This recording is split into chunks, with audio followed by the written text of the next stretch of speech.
Grace Turner thought she'd mastered humility scrubbing Victor Hayes's mansion windows. Then came his invitation to a private golf event, a joke she suspected. But Grace had a secret. On the golf course, she could rival anyone.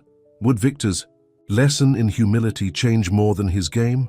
Before we get into the story, comment below where in the world you're watching from today. Grace Turner wiped the sweat from her forehead as she finished polishing the last of the massive windows in Victor Hayes's mansion. Another long day of cleaning was almost done.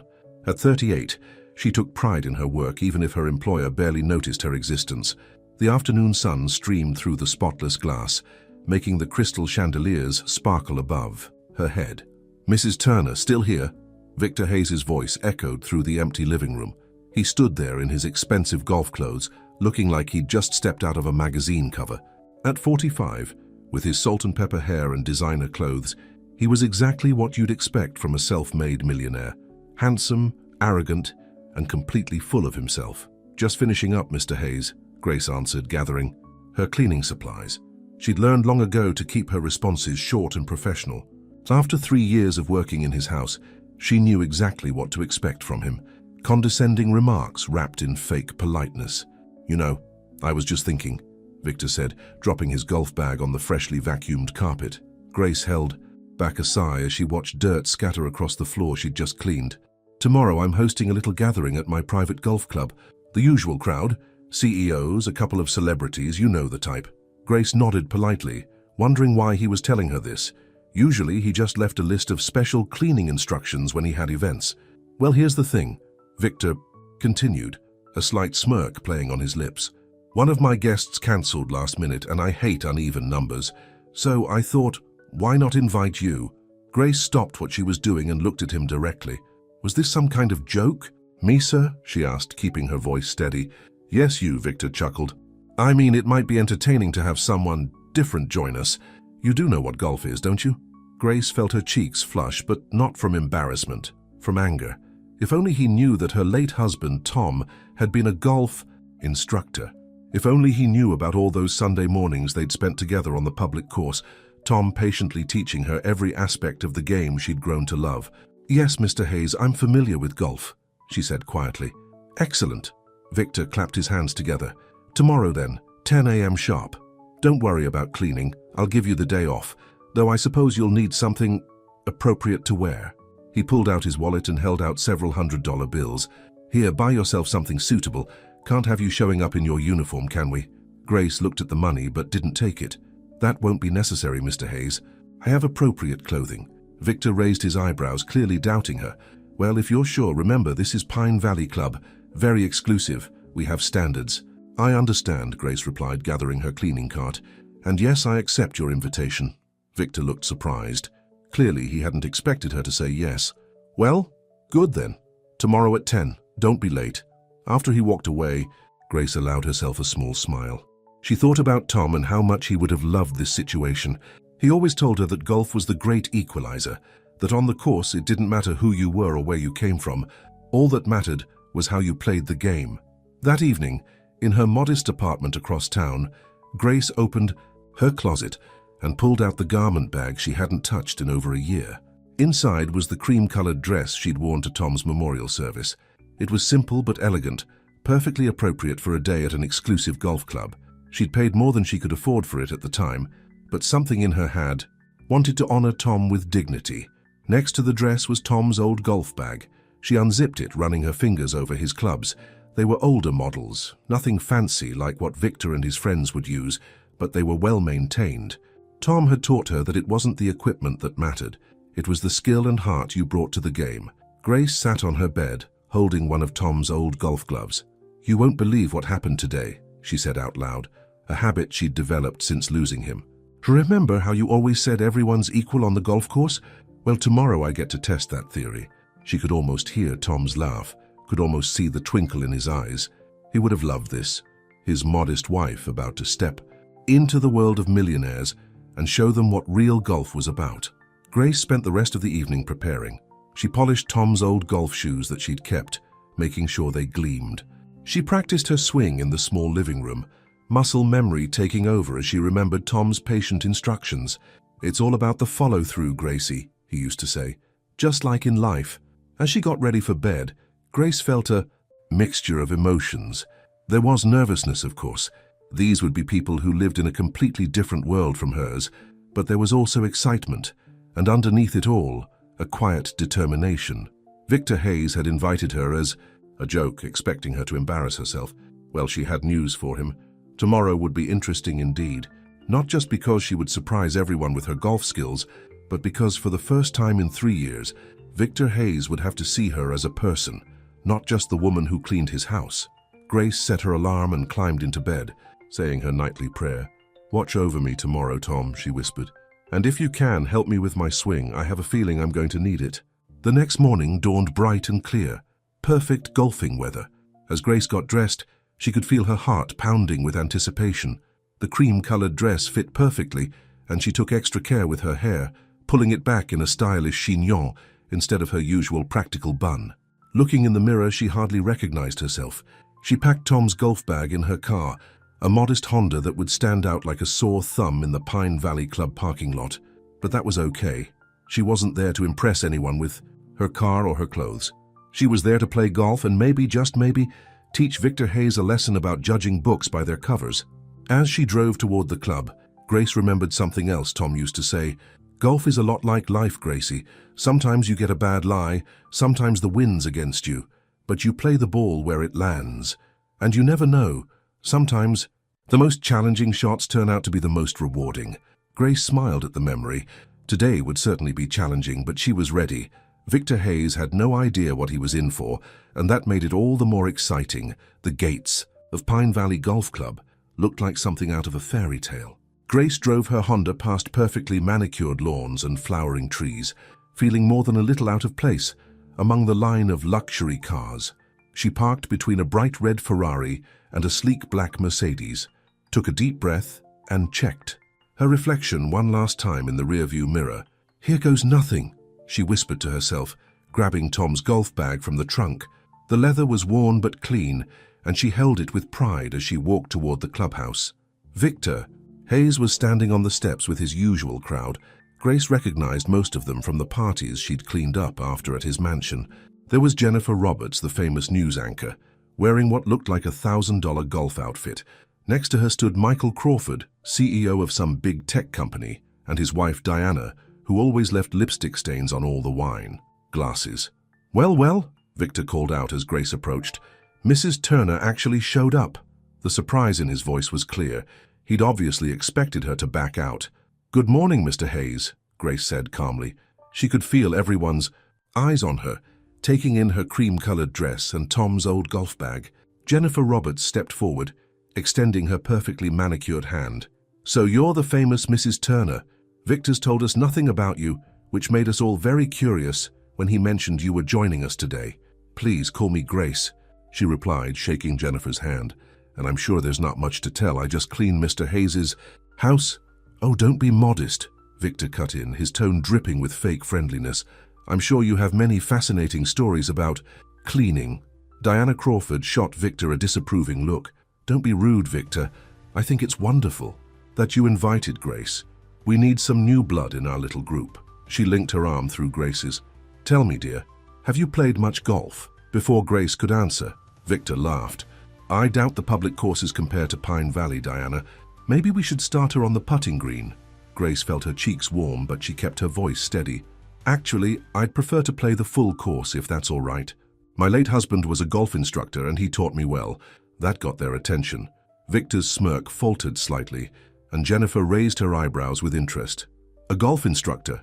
Michael Crawford asked. "At which club?" "Cherry Hills." "Public course," Grace answered proudly. Tom believed golf should be accessible to everyone, not just those who could afford country club memberships. Victor snorted. "Cherry Hills? That's practically a cow pasture compared to Pine Valley." "A good golfer can play on any course, Mr. Hayes," Grace replied quietly. "Tom always said it's not about where you play, but how you play." Jennifer clapped her hands together. "Well, this is getting interesting. Should we head to the first tee?" I, for one, can't wait to see what Grace can do. As they walked to the first tee, Grace noticed the group naturally splitting into two. Jennifer, Diana, and Michael seemed genuinely interested in talking to her, asking about Tom and her experiences with golf. Victor, meanwhile, hung back with a couple of his business associates, speaking in low tones and occasionally glancing her way with obvious skepticism. At the first tee, Grace carefully set up her shot using Tom's old driver. She could hear Victor whispering to his friends, probably taking bets on whether she'd even hit the ball. She closed her eyes for a moment, remembering Tom's voice. "Take your time, Gracie. Feel the club become part of you. The ball will go where you tell it to go." Grace opened her eyes, took her stance, and swung.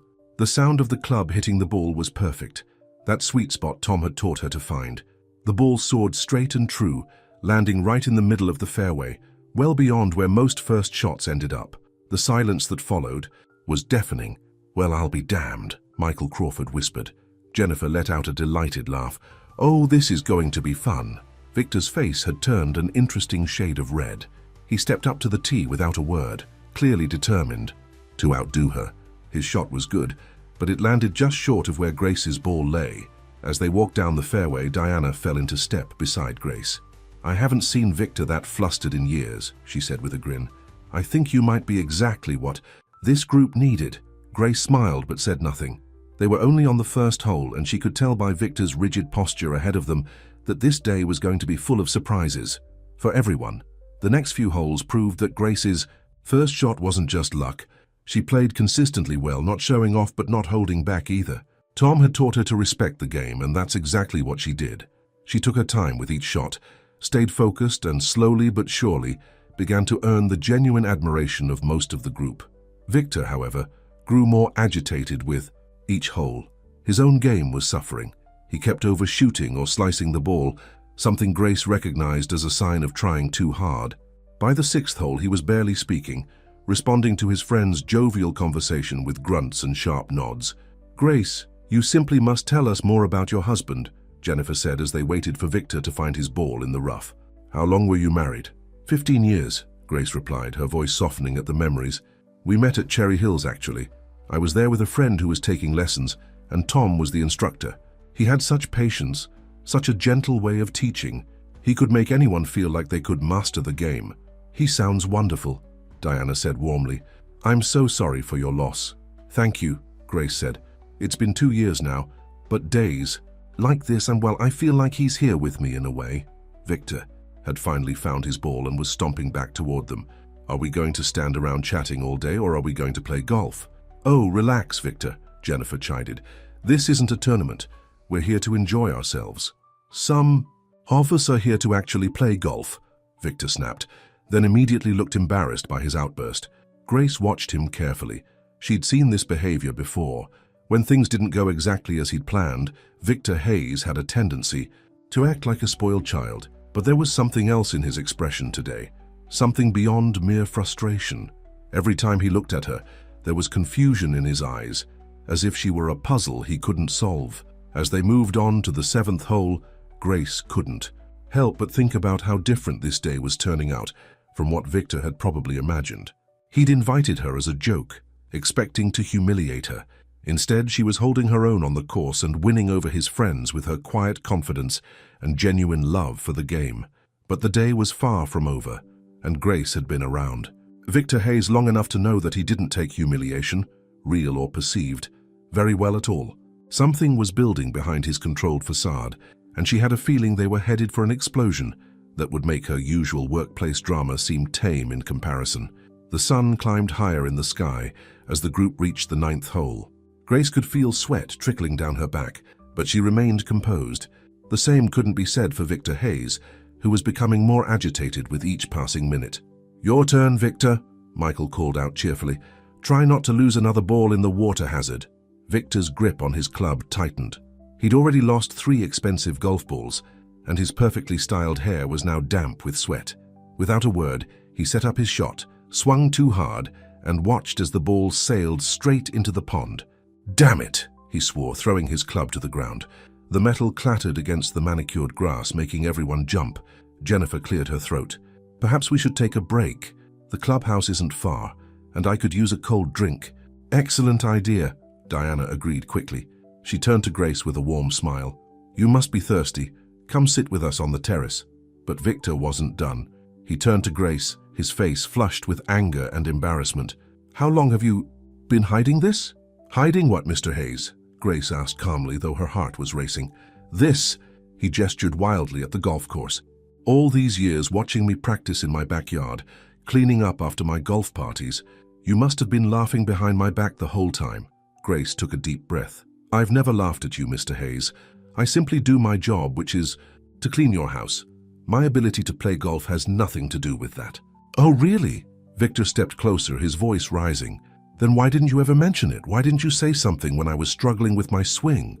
Because you never asked, Grace replied simply. You've never asked me anything about myself in the 3 years I've worked for you.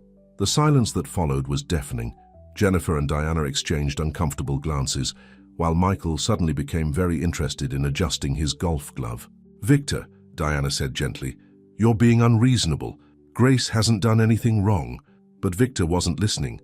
I invite you here out of the kindness of my heart. Kindness? Grace interrupted, finally letting some of her own anger show. You invited me as a joke, Mr. Hayes. You expected me to embarrass myself. You wanted to laugh at the cleaning lady trying to play golf with the rich folks. That's not... I didn't, Victor sputtered, but they all knew she was right. The thing is, Grace continued, her voice steady, golf isn't about money or status. My Tom taught me that it's about character, how you handle the good shots and the bad ones, how you treat your fellow players, the respect you show for the game. Jennifer stepped forward, placing a hand on Grace's arm. She's right, Victor. You're behaving terribly. Victor ran a hand through his hair, further disheveling it. Oh, so now everyone's on her side? The perfect Mrs. Turner, with her sad widow. Story and her humble wisdom about the game? Victor, Diana gasped, that's enough. But the damage was done. Grace felt tears stinging her eyes, but she refused to let them fall. Instead, she squared her shoulders and looked directly at Victor. You know what the saddest thing is, Mr. Hayes. You have everything money can buy. This club membership, the finest equipment, all these important friends, but you don't have the one thing that really matters in golf or in life, heart. She turned to the others. Thank you for your kindness today, but I think it's best if I go. Grace, please don't, Jennifer protested. Victor's just being a sore loser. Grace shook her head. It's all right. I'm used to cleaning up messes at the Hayes estate. I just never expected to be treated like one. She picked up Tom's golf bag and started walking toward the clubhouse. Behind her, she could hear Diana berating Victor and Jennifer calling her name, but she kept walking. Her Honda was starting to look very welcome indeed. Just as she reached the parking lot, she heard rapid footsteps behind her. It was Michael Crawford. Grace, wait, he called out. Look, Victor was way out of line back there, but there's something. So you should know. Grace paused, turning to face him. What's that? Michael glanced around, lowering his voice. Victor's been under a lot of pressure lately. His company's facing a hostile takeover bid, and his game has been off for months. His golf instructor quit last week, said Victor was impossible to teach. Why are you telling me this? Because, Michael said, in all the years I've known Victor, I've never seen anyone affect him the way you did today. You got under his skin, yes, but maybe that's not such a bad thing. He needs someone to show him there's more to life than winning. Grace absorbed this information silently. Part of her wanted to say it wasn't her problem. She was just the cleaning lady after all. But another part of her remembered how Tom always said that sometimes the most difficult people were the ones who needed kindness the most. Mr. Crawford, she said finally, I appreciate what you're trying to do, but Mr. Hayes made his feelings very clear back there. Did he? Michael raised an eyebrow. Because from where I was standing, he looked like a man who just had his whole worldview challenged, and trust me, that's not a bad thing. Before Grace could respond, they heard more voices approaching. Victor was walking toward the parking lot with Jennifer and Diana still arguing. I'm telling you, you need to apologize, Diana was saying firmly. I don't need to do anything, Victor snapped, but his voice lacked its usual confidence. Grace quickly opened her car door, not wanting another confrontation. As she placed Tom's golf bag in the back seat, she caught Victor watching her in the reflection of her car window. For a moment, their eyes met, and she saw something she'd never seen before in his expression, uncertainty. She got into her car and started the engine, her hands shaking slightly on the steering wheel. As she drove away, she could see Victor, still standing there in her rearview mirror, looking oddly lost on his own golf course. The drive home was a blur. Grace's mind kept replaying the events of the day, the initial surprise on everyone's faces when she played well, the growing camaraderie with Jennifer and Diana, and then Victor's explosive reaction. She couldn't help but wonder if Michael was right. Had she really gotten under Victor Hayes' skin? And if so, what did that mean? Back in her apartment, Grace carefully cleaned Tom's clubs before putting them away. Well, that was quite a day, she said out loud, imagining Tom's response. He would have been proud of how she played. She knew that. But he also would have had something wise to say about Victor's behavior. Everyone deserves a second chance, Gracie, she could almost hear him say. Even rich guys with bad attitudes. Grace sighed, looking at her phone. She had several missed calls, one from Jennifer, two from Diana, and surprisingly one from Michael Crawford. But nothing from Victor Hayes. Tomorrow she would have to go back to work, back to cleaning his massive house. Would he fire her? Pretend nothing had happened? She wasn't sure which would be worse. As she got ready for bed, Grace thought about what Michael had said about Victor's company being in trouble. She'd noticed more late-night meetings lately, more papers left scattered around his home office when she cleaned. Maybe there was more to Victor Hayes than just an arrogant rich man who looked down on his cleaning lady. But that was tomorrow's problem. For tonight, Grace allowed herself a small smile as she remembered the look on Victor's face when she'd hit that first perfect drive. Sometimes, she decided, a little humility was the best teacher of all. Monday morning arrived too quickly. Grace sat in her car outside the Hayes mansion, gathering her courage. The familiar security guard waved her through the gate as usual, but nothing else about this morning felt normal. You can do this, she told herself, grabbing her cleaning supplies from the trunk. It's just another day at work. She used her key to enter through the service entrance, half expecting to find someone waiting to tell her she was fired. Instead, she found the house unusually quiet. Usually, Victor would be in the kitchen at this hour, barking orders into his phone while drinking his morning coffee. Grace started her routine, dusting the living room while trying not to think about yesterday's events. She was cleaning the same windows she'd been working on when Victor had invited her to golf, when a voice behind her made her jump. Mrs. Turner. Grace turned to find Victor standing there in a rumpled business suit, looking like he hadn't slept well. His usual polished appearance was missing, his tie was crooked, and his hair wasn't perfectly styled. "Good morning, Mr. Hayes," she said quietly, turning back to the windows. "About yesterday," he started, then stopped.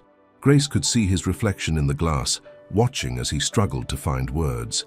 That is, your work has been satisfactory."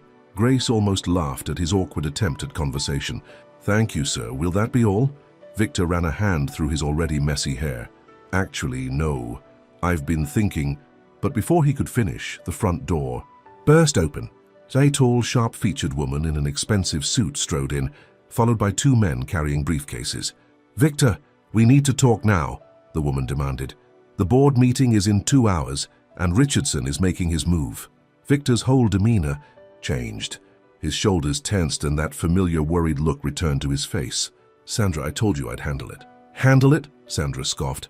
"Like you handled the last quarter's projections? We're about to lose control of your company, and you spent yesterday playing golf." Grace tried to make herself invisible, quietly, gathering her cleaning supplies, but Sandra noticed her. "Who is this?" she demanded. "Just the cleaning lady," Victor said quickly. "Mrs. Turner was just leaving this room." The words stung, even though Grace knew they shouldn't. After all, that's exactly what she was. Just the cleaning lady. Yesterday's golf game felt like a dream now. She headed for the kitchen, but couldn't help overhearing the heated conversation that followed. "Richardson has the votes, Victor," Sandra was saying. "Unless you can convince the major shareholders that you have a plan to turn things around, you're going to lose everything your father built." "Don't bring my father into this," Victor snapped. "I built this company into what it is today, not him. And now you're about to lose it all because you can't get your act together." Grace busied herself with cleaning the kitchen, trying not to listen. But more people kept arriving. Men in expensive suits, women with designer briefcases, all of them looking worried and talking in urgent voices. Around noon, Grace was cleaning near Victor's home office when she overheard him on the phone. "Listen, Michael, I need those proxy votes. I know I was out of line yesterday, but no, I haven't exactly... Look, can we discuss my personal behavior another time? I'm about to lose my company." Grace paused in her work. She remembered what Michael Crawford had said yesterday about the hostile takeover. Clearly, things were worse than she'd thought. The phone call ended with the sound of Victor slamming his phone down. Then, to her surprise, she heard a different sound, something between a sigh and a sob. Before she could stop herself, Grace, knocked on the office door. "What?" Victor barked. She opened the door to find him sitting behind his desk, head in his hands. He looked up, and for a moment, his guard was down. She saw not the arrogant millionaire, but a scared man about to lose everything. "I brought you some coffee," Grace said, even though she hadn't. She quickly went to make him a cup, returning a few minutes later. "Black, 2 sugars, just how you like it." Victor stared at her. "You know how I take my coffee? I've worked here for 3 years. Mr. Hayes, I notice things." He took the coffee and their fingers brushed briefly. "Why are you being nice to me after yesterday?" "Because everyone deserves kindness," Grace said simply. "Even rich guys with bad attitudes." To her surprise, Victor actually smiled. A real smile, not his usual smirk. "Your husband taught you that too?" "Tom taught me a lot of things." Grace hesitated, then added, "including that sometimes when you're trying too hard to win, you forget to play the game." Victor looked at her thoughtfully. "What do you mean?" "Well," Grace said carefully, "you're so focused on not losing your company that maybe you're forgetting why you built it in the first place. What made you successful before all this?" Victor leaned back in his chair, coffee forgotten. "Innovation, taking risks, not being afraid to try new approaches." His eyes widened. "Mrs. Turner, are you giving me business advice?" Grace felt her cheeks warm. "Of course not, sir. I'm just the cleaning lady, remember?" "No," Victor said slowly. "You're the woman who shot a perfect game of golf yesterday and made me look like a fool. And maybe that's exactly what I needed." Before Grace could respond, Sandra burst into the office. "Victor, the board is assembling. It's time." Victor stood up, straightening his tie, but instead of rushing out, he turned to Grace. "Mrs. Turner, so Grace, would you mind coming back after your shift ends today? There's something I'd like to discuss with you." Grace was so surprised she almost dropped her cleaning supplies. Yes, I suppose I could do that." "Good," Victor said. Then to her complete shock, he added, "And I'm sorry about yesterday, I was wrong." With that, he followed Sandra out, leaving Grace standing in his office, wondering what had just happened. Through the window, she watched him climb into his car, his driver whisking him away to what might be the most important meeting of his life. Grace looked around the empty office, her eyes falling on a photo she'd dusted 100 times, a younger Victor with his father standing in front of their first factory. Both men were smiling, proud and determined. "Well, Tom," she said, quietly, "you always said golf had a way of bringing out people's true character. I guess we're about to find out what kind of man Victor Hayes really is." She went back to her cleaning, but her mind kept wandering to Victor's request for her to return after work. What could he possibly want to discuss with her? And why did the thought make her heart beat just a little faster? The rest of the day passed in a blur of cleaning and wondering. The mansion slowly emptied of all the business people, leaving Grace alone with her thoughts and her duties. She couldn't help but wonder how the board meeting was going, whether Victor was holding on to his company or watching it slip through his fingers. As she cleaned, she found herself paying extra attention to the personal touches around the house. The family photos, the small mementos, the things that showed who Victor Hayes was beyond the wealthy businessman. She'd never really looked at them before, but now she found herself wondering about the story behind each one. At 5 o'clock, her usual quitting time, Grace stood in the foyer, unsure whether to leave or wait. Victor hadn't returned yet.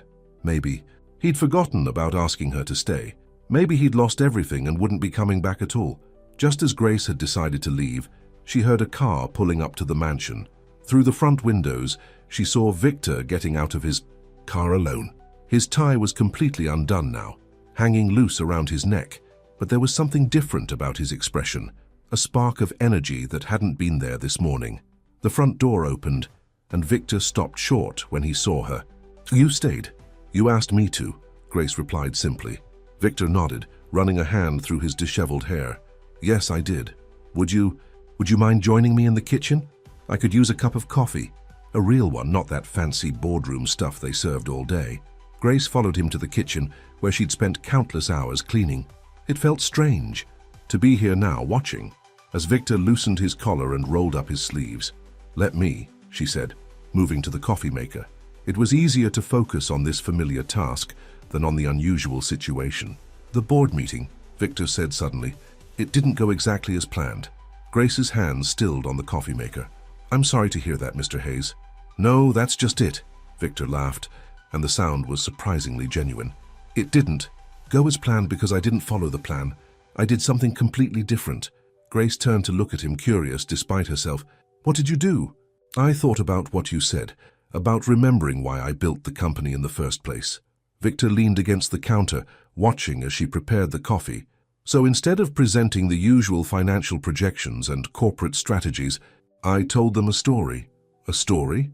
About my father's first factory, about how we started with nothing but a good idea and the willingness to work harder than anyone else. Victor's eyes grew distant. I told them about the innovations we developed, the risks we took, the times we failed but got back up again. The coffee maker gurgled, filling the kitchen with its rich aroma. Grace handed Victor a cup, black, 2 sugars, and waited. Then I told them about yesterday, he continued, taking the coffee, about how a cleaning lady showed up at Pine Valley Golf Club and taught me the most important business lesson I've learned in years. Grace nearly dropped her own coffee cup. You what? I told them how I'd become so focused on maintaining an image, on winning at all costs, that I'd forgotten what made our company special in the first place. We used to take chances on people and ideas that others overlooked. We used to see value where others didn't. And what did the board say? Victor smiled. They loved it, especially when I unveiled my new plan for the company's future, which is a complete restructuring, moving away from just chasing profits to focusing on innovation again. And he hesitated. This is where you come in. Grace set her coffee down. I don't understand. I want to create a new division within the company, Victor explained, his eyes bright with excitement, focusing on developing affordable technology for public spaces, golf courses, parks, community centers, places that serve everyone, not just the wealthy. And what does that have to do with me? I want you to help run it. The kitchen fell silent, except for the soft hum of the refrigerator. Grace stared at Victor, certain she'd misheard him. Mr. Hayes, I'm a cleaning lady. I don't know anything about running a company division. No, but you know everything about what regular people need and want. You understand the value of making things accessible to everyone, not just the elite. Just like your husband did with golf. Grace shook her head. This is crazy. The board would never... The board already approved it, Victor interrupted. After I told them about your background, your degree in business administration that you never got to use because life took a different turn, your experience managing, the pro shop at Cherry Hills while your husband taught there. How did you know about my degree? Victor looked slightly embarrassed. I had my assistant pull your employment file after you left yesterday. I couldn't understand how a cleaning lady could be so, well, like you are. Then I found out you're not just a cleaning lady. You never were. Life just dealt you a tough hand. Grace felt tears forming in her eyes. She turned away, trying to compose herself. Why are you doing this? Because yesterday, you showed me everything that was wrong with my life in one afternoon. You showed me that real value isn't about money or status. It's about character, just like you said. Victor set down his coffee cup and moved closer to her. And because I think you might be exactly what this company needs. What I need. Grace's heart was pounding. And what is that? Someone who isn't. Afraid to tell me when I'm being an arrogant fool. Someone who sees the world differently than I do. Someone who... He paused, then added softly, someone who knows how I take my coffee. A tear escaped down Grace's cheek. This is all happening so fast. I know, Victor agreed, and I know I don't deserve your trust after how I've treated you, but I'm asking for a chance to make it, right? To show you that people can change when they're given a reason to. Grace thought about Tom, about all their dreams that had been put on hold when he got sick. She thought about the degree gathering dust in her drawer at home, and about all the time she'd watched Victor's business meetings from the sidelines while she cleaned. If I say yes, she said slowly, there would have to be conditions. Victor's face lit up. Name them. First, I keep cleaning the mansion until you find a suitable replacement. These people depend on their jobs, and I won't leave them in the lurch. Done. Second, I want to start small. Learn the business properly before taking on too much responsibility. Absolutely reasonable. And third, Grace took a deep breath. You have to take golf lessons. Victor blinked in surprise. Golf lessons? Yes, from a proper instructor at a public course. Someone who can teach you that the game isn't about showing off or winning. It's about growing as a person. A slow smile spread across Victor's face. Would this instructor happen to be you? Maybe, if you think you can handle taking instructions from your former cleaning lady. Victor stepped closer, and for the first time Grace saw genuine humility in his eyes. Mrs. Turner, Grace, I think I'm beginning to realize that taking instructions from you might be the smartest thing I've ever done." They stood there, in the kitchen, the coffee growing cold between them, both aware that something fundamental had shifted. The cleaning lady and the millionaire, both standing on the edge of something new and unexpected. "So," Victor said softly, "do we have a deal?" Grace looked up at him, remembering Tom's words about second chances and how life, like golf, was all about where you placed your next shot. "Yes, Mr. Hayes," she said. "I believe we do." The smile that broke across Victor's face was unlike any she'd seen before, real, vulnerable, full of hope. It was the smile of a man who had just discovered something more valuable than all his wealth, the chance to become a better person. Outside the kitchen window, the sun was setting over the mansion's perfectly manicured grounds. Tomorrow would bring new challenges, new beginnings, and undoubtedly some raised eyebrows from both the corporate world and the household staff. But for now, in this moment, two people who had started the day in very different worlds were standing, in the same kitchen, sharing the same dream of something better. News travels fast in both mansions and corporate offices.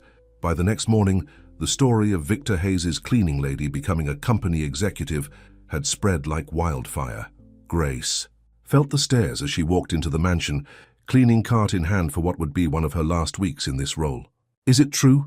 Maria, one of the other cleaning staff, rushed up to her. "Did Mr. Hayes really offer you a job in his company?" Grace nodded, feeling uncomfortable with the attention. "Yes, but I'm not leaving right away. I promise to stay until they find a good replacement." "Oh, Grace!" Maria hugged her tightly. "If anyone deserves this, it's you." But not everyone was as supportive.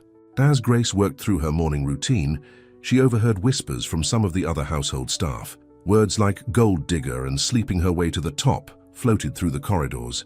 Around mid-morning, the doorbell rang. Grace opened it to find Jennifer Roberts standing there, looking elegant as ever in a designer suit. "I heard the news and had to come see for myself," Jennifer said, stepping inside. "The whole club is buzzing about it. Victor Hayes hiring his cleaning lady? It's the scandal of the season."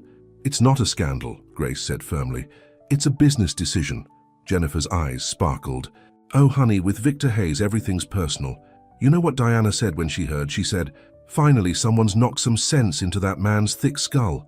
Before Grace could respond, Victor's voice came from the stairs. "Jennifer, to what do we owe the pleasure?" "Don't play coy with me, Victor Hayes." Jennifer turned to face him. "You throw a tantrum on the golf course, disappear for a day, then announce you're restructuring your company and promoting your cleaning lady to an executive position? I had to hear about it from Michael Crawford." Victor descended the stairs, looking more relaxed than Grace had ever seen. "Him in a business suit. And I suppose you're here to talk me out of it?" "Actually," Jennifer smiled, "I'm here to invest." Both Grace and Victor stared at her. "What?" Jennifer shrugged. "You think I made my money just reading the news on TV? I know a good opportunity when I see one. And this new division you're creating? Making technology accessible to public spaces. It's brilliant. Plus," she winked at Grace, "any woman who can handle Victor Hayes on a golf course can handle anything." Victor cleared his throat. "Well, we'll need to discuss this properly.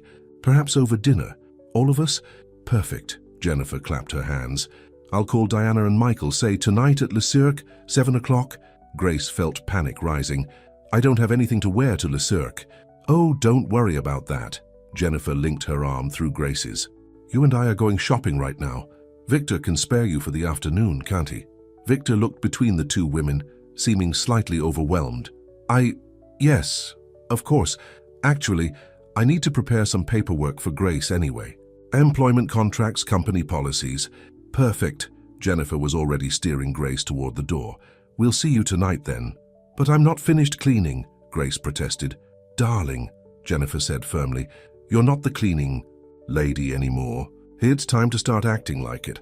The next few hours were a whirlwind. Jennifer whisked Grace from boutique to boutique, insisting on buying her a complete wardrobe. "Consider it my investment in the company's future," she said when Grace protested. "The expense." At the salon while getting her hair styled, Grace finally had a moment to catch her breath. "This all feels like a dream," she admitted to Jennifer. "Yesterday I was cleaning windows, and today you're becoming who you were always meant to be," Jennifer finished. "You know, I started as a weather girl in a small town in Kansas. Everyone said I'd never make it in New York. But here's what I learned. Sometimes life gives you a chance to rewrite your story. The trick is being brave enough to take it."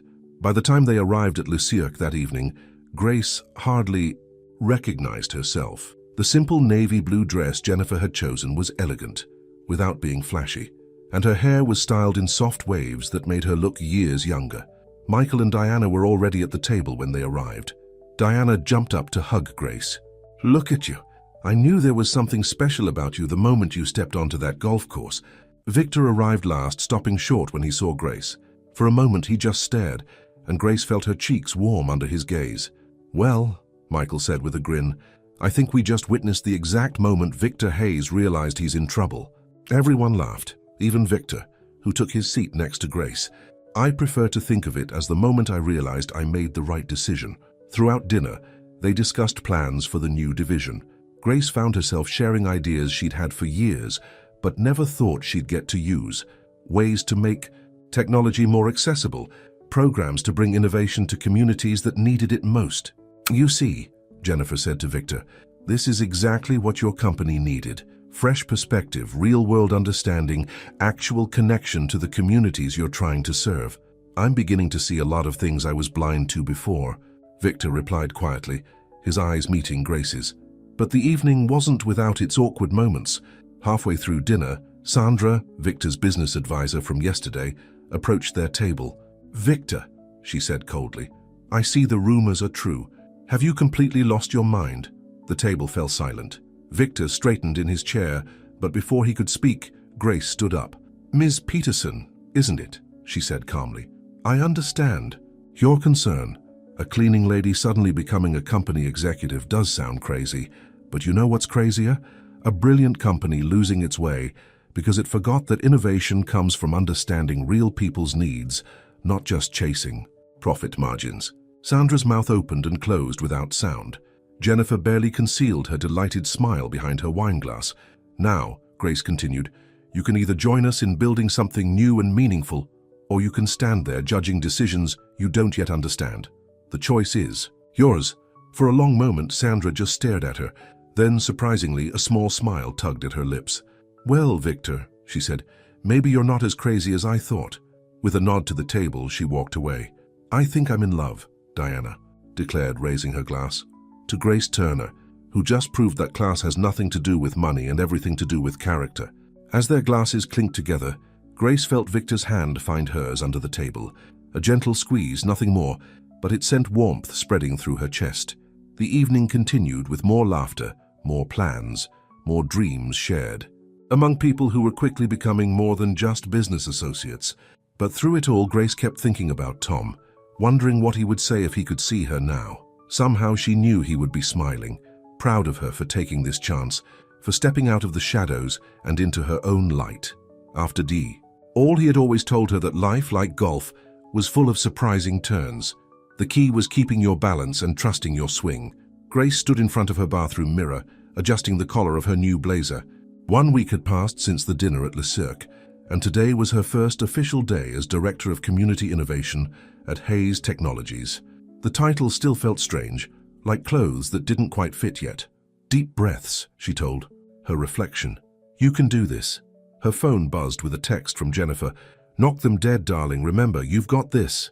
The support from Jennifer, Diana, and Michael had been overwhelming. They'd spent the past week coaching her on corporate politics, business etiquette, and what Jennifer called the art of commanding a room. But standing here now, Grace felt every bit the cleaning lady playing dress-up. The drive to Hayes Technologies headquarters was different from her usual route to the mansion. The gleaming glass tower stretched into the sky, and Grace felt her stomach flutter as she pulled into the parking spot marked Director Turner. Victor had insisted on the reserved space, despite her protests. In the lobby, heads turned as she walked past. She heard the whispers, saw the curious stares. A security guard who had ignored her just last week when she'd come to clean Victor's office now jumped to attention. "Good morning, Miss Turner. Mr. Hayes asked me to show you to your office." Her office. The words still didn't feel real. The elevator ride to the executive floor was silent, thick with the unasked questions of the other passengers. Grace kept her chin up, remembering Jennifer's advice. Let them wonder, mystery is power. Her office was bigger than her entire apartment. Floor-to-ceiling windows offered a stunning view of the city, and the desk looked like it cost more than her car. On it sat a small gift box with a note in Victor's handwriting, "For your first day." Inside was a golf ball, the same brand she'd used at Pine Valley, with a message printed on it. "Remember who you are. I see you found my gift." Grace turned to find Victor leaning against the doorframe, wearing a soft smile she was still getting used to seeing.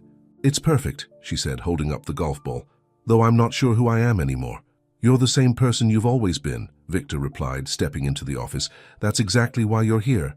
Before they could say more, Sandra appeared with an armful of files. "Grace, we have the executive team meeting in 10 minutes. I've prepared some background materials for you to review." Victor raised an eyebrow at Sandra's use of Grace's first name, a far cry from her attitude at Le Cirque. Grace had learned that Sandra's apparent change of heart came after reviewing Grace's old college records and business plans she'd drafted years ago for the Cherry Hills Pro Shop. The morning passed in a blur of meetings, introductions, and information overload. Grace took careful notes, asked questions when needed, and tried to ignore the occasional condescending smile from some of the older executives. During a brief break, she escaped to her office and found a text from Maria. "The mansion isn't the same without you, but we're all so proud. Show them what you can do." Grace smiled, remembering her promise to help find and train her replacement. She'd insisted on interviewing candidates herself, wanting to ensure the cleaning staff would be treated with respect. A knock at her door interrupted her thoughts. It was Robert Chen, one of the senior vice presidents, who had seemed particularly skeptical during the morning meeting. "Miss Turner," he said, his tone carefully neutral, "I wonder if we might discuss your proposal for the community technology centers."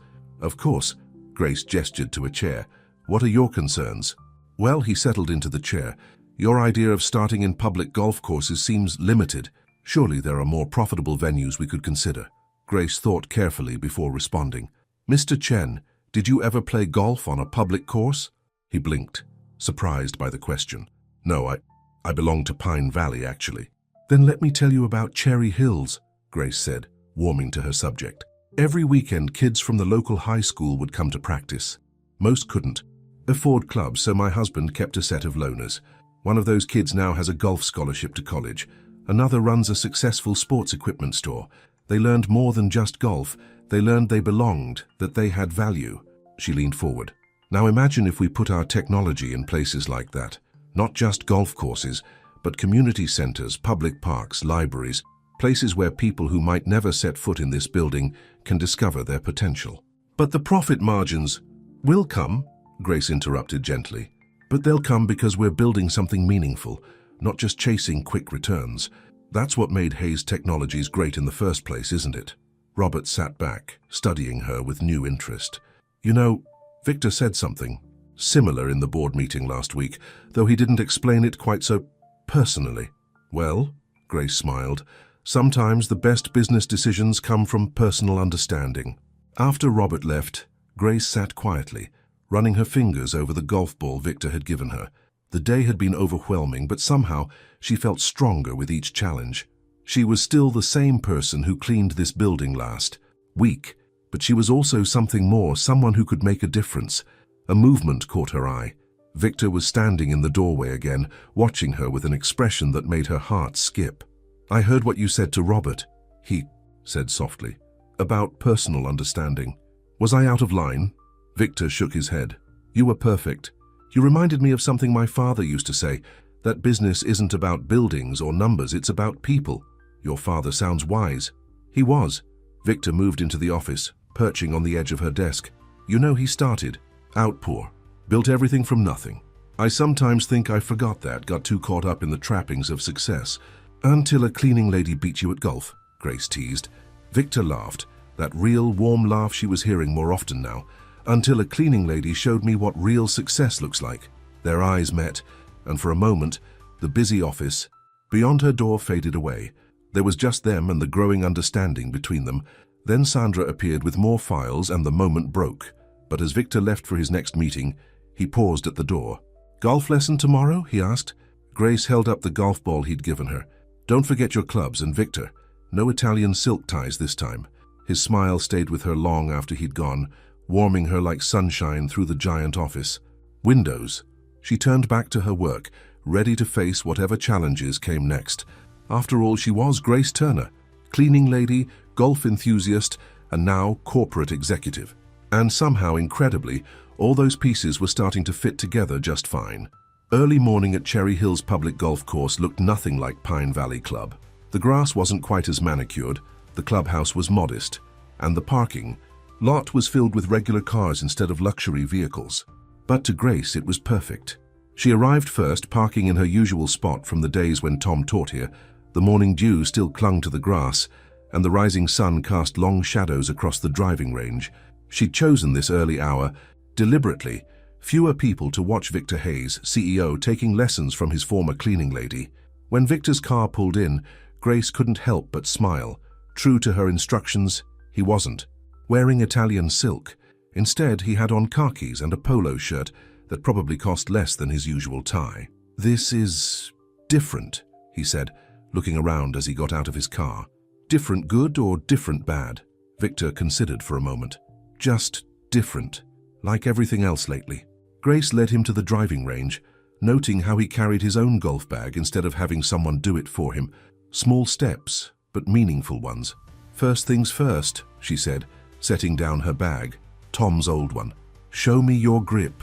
Victor positioned himself and Grace immediately saw the problem. "Too tight," she said. "You're strangling the club." "That's how I was taught. Control is important. Control isn't the same as tension." Grace moved closer, adjusting his hands. "Golf is about finding balance. Too loose, you lose power. Too tight, you lose feel." Victor's hands were warm under hers as she repositioned his fingers. She tried to ignore the flutter in her stomach when he looked down at her, their faces suddenly very close. "Like this?" he asked softly. "Better," she managed, stepping back. "Now show me your swing." Victor's swing was exactly what she expected. Aggressive, forceful, more focused on power than precision, just like his approach to business had been before everything changed. "Stop thinking about the ball," she advised. "Think about the motion, the rhythm." "That's not how my last instructor taught me." "And how did that work out?" Victor laughed. "Point taken, show me your way." For the next hour, Grace worked with him on the basics. She used Tom's old teaching methods, focusing on feel rather than technical details. Gradually, Victor's swing became more natural, less forced. "Much better," she praised after a particularly good shot.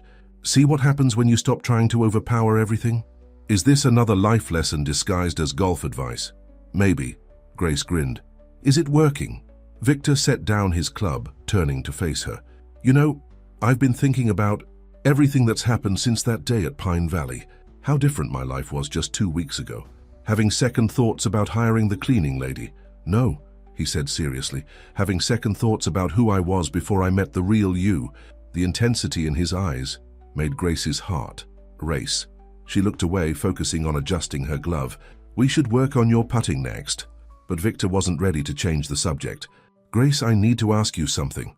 Before he could continue, they heard voices approaching. Jennifer and Diana appeared, dressed for golf and wearing matching grins. "Well, well," Jennifer called out. "How's the lesson going?" "What are you doing here?" Victor demanded, though not unkindly. "Supporting our investment," Diana replied cheerfully. "Besides, we wanted to see the famous Cherry Hills for ourselves." Grace felt a surge of pride mixed with nervousness. Cherry Hills was her home turf, but it was a far cry from what these people were used to.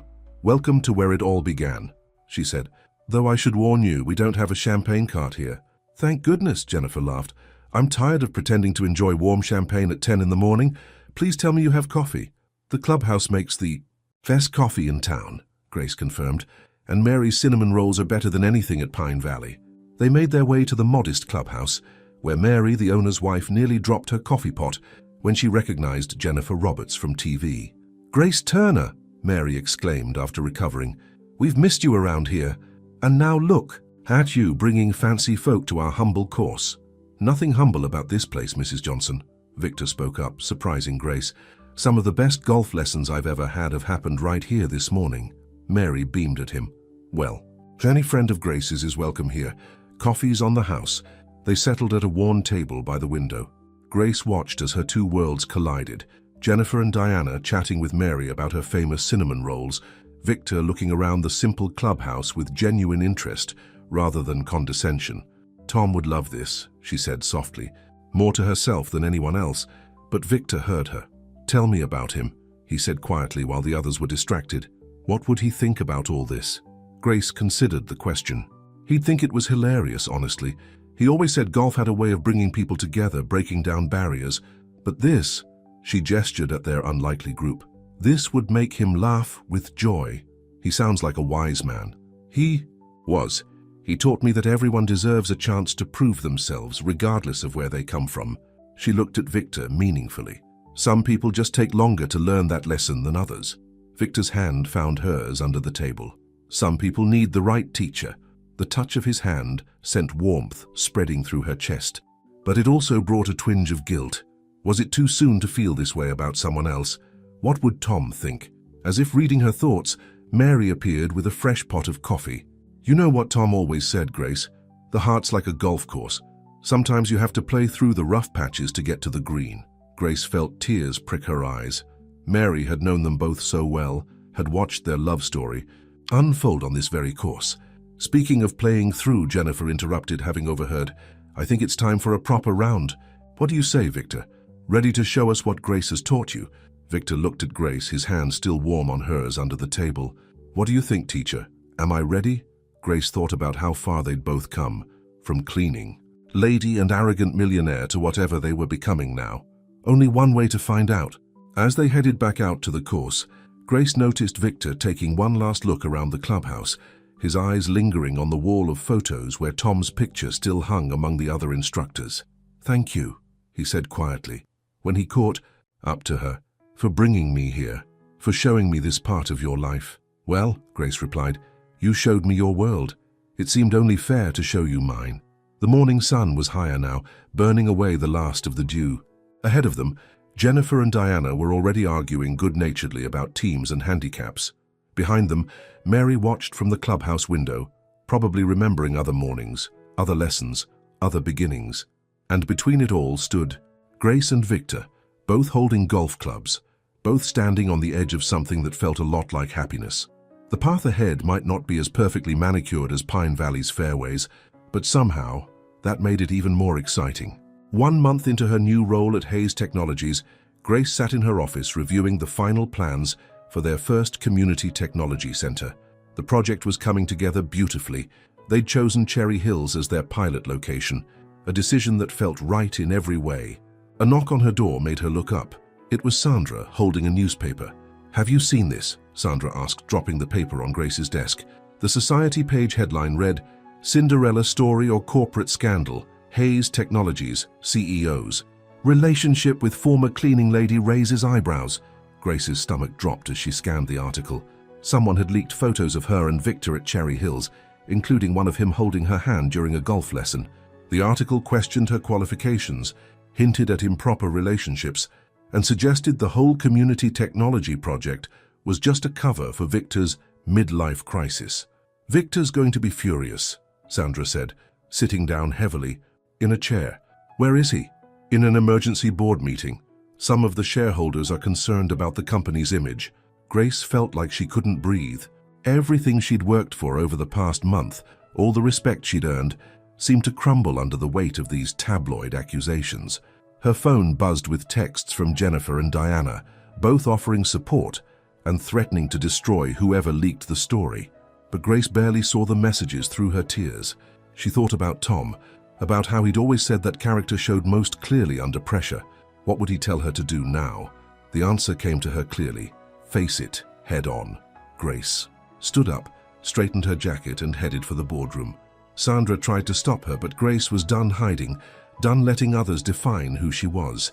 She could hear raised voices as she approached the boardroom. Through the glass walls, she saw Victor standing at the head of the table, his face red with anger as he confronted the board members. This is ridiculous, he was saying. Grace Turner is the best thing that's happened to this company in years. The best thing for the company or for you, Victor? One of the older board members asked pointedly. Grace pushed open the door. The room fell silent. Ms. Turner, the board chairman said stiffly. This is a private meeting. Yes, it is, Grace agreed.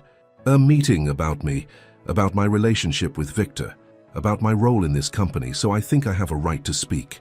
Victor started to say something, but Grace held up her hand. Please, let me handle this. She looked around the room. at all these powerful people who had the power to destroy everything she'd worked for. But instead of intimidation, she felt calm. "A month ago, I was cleaning your offices," she began. "I saw how this company worked, the good and the bad. I saw decisions made based on profit margins rather than people. I saw innovation give way to imitation. And yes, I saw Victor Hayes losing his way." The board members shifted uncomfortably. Then something happened at Pine Valley Golf Club. Victor saw me as a person, maybe for the first time, and I saw him, not just the arrogant CEO, but a man who deep down wanted to make his company great again. She pulled out the latest project reports from her folder.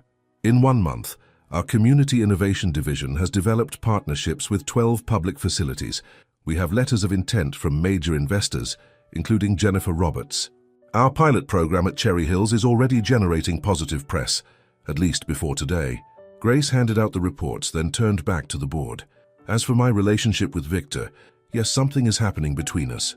Something unexpected and wonderful. But if you think that's why I'm here, you're wrong.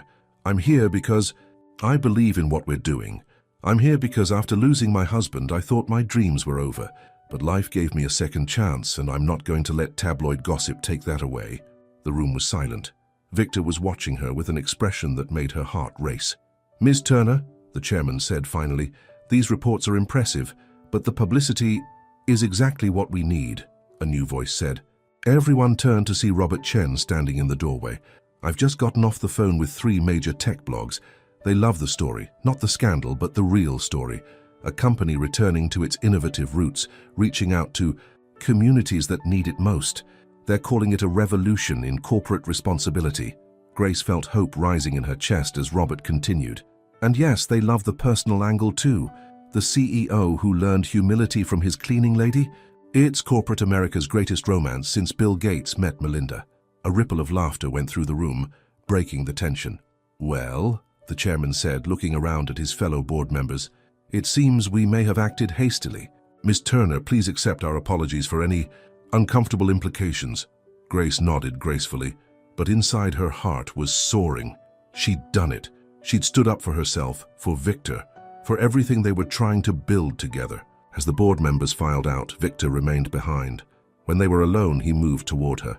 "Grace," he said softly, "you were speechless, Mr. Hayes," she teased, though her voice trembled slightly.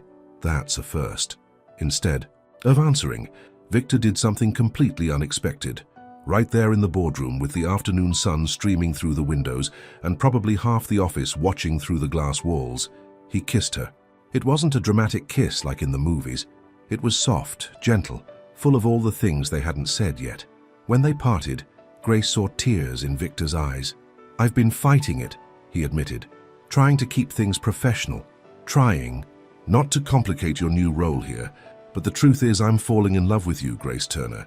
And watching you stand up to that board today, seeing your strength and your heart, I can't fight it anymore." Grace thought about Tom, about all he'd taught her about love and life and second chances. She thought about that day at Pine Valley, that had changed everything, about mornings at Cherry Hills, about all the moments that had led them here. "Then don't fight it," she whispered, and pulled him down for another kiss. Through the boardroom windows, they could see people trying not to stare, could practically feel the office gossip machine whirring to life.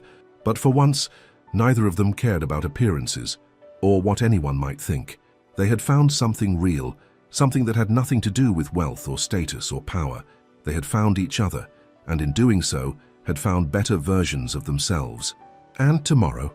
Well, tomorrow they would face whatever came next together, one swing at a time. 6 months later, a warm breeze ruffled the flags at Cherry Hills public golf course. The parking lot was full, not with luxury cars this time, but with vehicles of all kinds, from beat-up pickup trucks to minivans to a few high-end sedans. They were all there for the grand opening of the Hayes Technology Center, the first of many such facilities planned across the country. Grace stood at the podium, set up on the driving range, looking out at the gathered crowd. She saw Mary from the clubhouse beaming proudly. Jennifer, Diana, and Michael sat in the front row, alongside Victor's board members, all of them now firmly in Grace's corner after the success of their pilot program. And there was Victor, standing off to the side, watching her with that special smile that still made her heart skip a beat. When my late husband Tom taught golf here at Cherry Hills, Grace began, he always said that everyone deserved a chance to play. It didn't matter if you had the latest equipment or hand-me-down clubs. What mattered was the heart you brought to the game. She gestured to the new building behind her. That's what the Hayes Technology Center is all about. Inside those doors, you'll find state-of-the-art computers, learning programs, and yes, even golf simulators. But more importantly, you'll find opportunity. Every child who walks through those doors will have a chance to learn, to grow, to dream big dreams. In the crowd, she saw some of her former cleaning staff, who had all been offered better positions within Hayes Technologies. Maria was now the office manager for the Community Programs Division, her organizational skills finally being put to full use. 6 months ago, I stood on a very different golf course, Grace continued. I was a cleaning lady who had been invited as a joke, expected to embarrass myself. Instead, that day changed my life, and not just mine. She looked at Victor, remembering how far they'd come. Their relationship had made headlines at first, but as the success of their community programs grew, the press found better things to write about.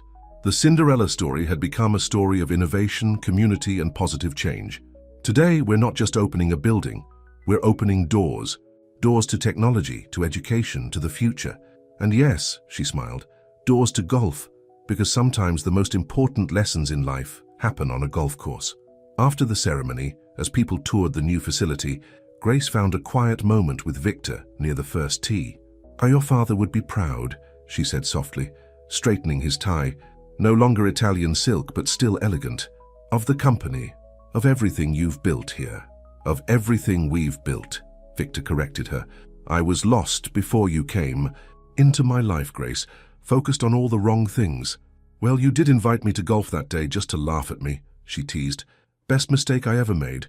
Victor took her hand, running his thumb over the simple engagement ring he'd given her last week.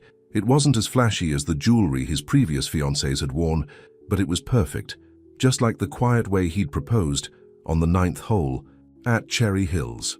Speaking of mistakes, Grace said, isn't it time for your lesson? Victor groaned good-naturedly. Every week, without fail, they met for an early morning golf lesson. His game had improved dramatically, but more importantly, those quiet mornings had become precious time for just the two of them. You know, he said thoughtfully, I was thinking about having the wedding here. Grace stared at him. Here, not at Pine Valley. Pine Valley is about showing off. Cherry Hills, this is where the real magic happens. Besides, he grinned, I hear the cinnamon rolls are better. Tears pricked Grace's eyes as she looked around the course she'd loved for so long. She could almost see Tom nodding in approval, could almost hear him say, see, Gracie, sometimes life's greatest gifts come disguised as its biggest challenges. Yes, she said, squeezing Victor's hand, let's get married here. Just then, Jennifer called out to them. A group of kids from the local high C school had arrived for the first technology class, and they wanted to meet Mr. and Mrs. Hayes, though Grace had insisted on keeping her last name, Turner, in memory of Tom.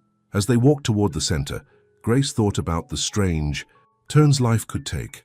A game of golf had changed everything, not just for her and Victor, but for an entire community.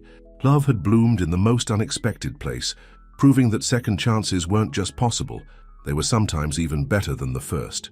Ready for your next big adventure, Ms. Turner? Victor asked softly. Grace looked at their joined hands at the ring that symbolized not just their love, but everything they'd built together. She thought about the future, their wedding here at Cherry Hills, their plans to expand the technology centers nationwide, their shared dream of making a difference in the world. You know what Tom always said about golf, she replied with a smile.